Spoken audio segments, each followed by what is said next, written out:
This is my science center. It's called Sink or Float. And in this center, each of the kids during centers will get to go around and do this activity. Our center is called Sink or Float, and what they'll get to do is it's kind of like a lab experience where they'll get to test different items and see if they sink or float. But before they test them, they'll be able to make a prediction and then see like what actually happened. So different objects that we have is a paper clip, a sponge, a crayon, plastic spoon, a coin, and then a feather. And this is what it looks like up close. But I'll also submit a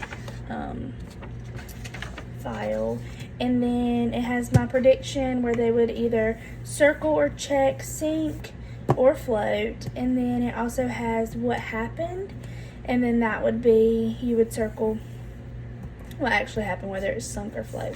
And then they get to come down here and draw one of the items that they tested, and then they get to write a sentence about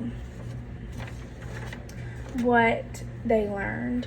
So for some of my students that would have like a disability, like speech and language, they could choose the option, or they wouldn't really get to choose the option, but if they were struggling a little bit, they would be able to tell me what their sentence was.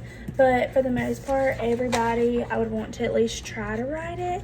And I have a little sentence starter here that kind of gives them exactly what to say, or they can make their own sentence for more of like an advanced child. So it would be, today I learned that blank, let's say a paper clip, will either sink or float, and they would write sink.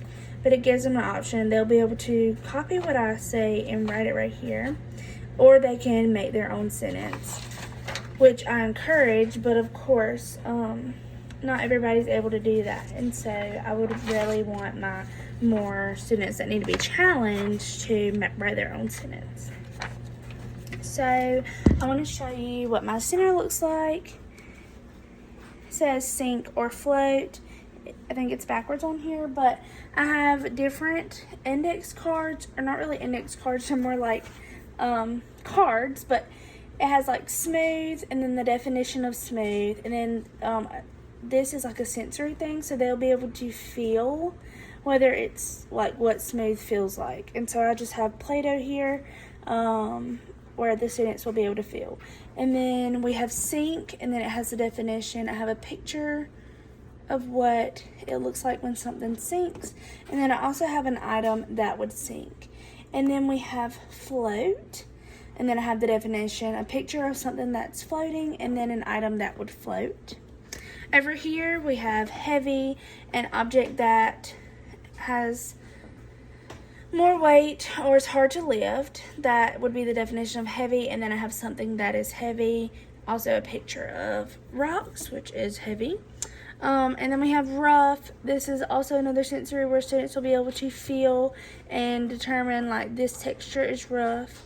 It has a definition. And then light, I have an object that is light, which is a feather, and it has a definition as well. So they'll be able to go through and test each of the experiment, and so they would do their prediction, and then they would perform the lab and test each thing. Here we have a sponge, it floats, so after they made their prediction, they would circle either sink or float. And then here we have a plastic spoon, it sinks. We have a crayon, it sinks as well. We have a paper clip, that one sinks too. And then we have a coin, a feather, which would float, excuse me, and a rock, which would sink. So they would get to test each of these things and then write it down. And what I really love about being able to make their prediction first is it's like their hypothesis. And so that's really awesome for them to be able to test out their theory and then be able to document what actually happened. So that's my center lab, and they'll be able to do this during centers. And so they would go around to each different center of the day and test this single flow activity. Thank you.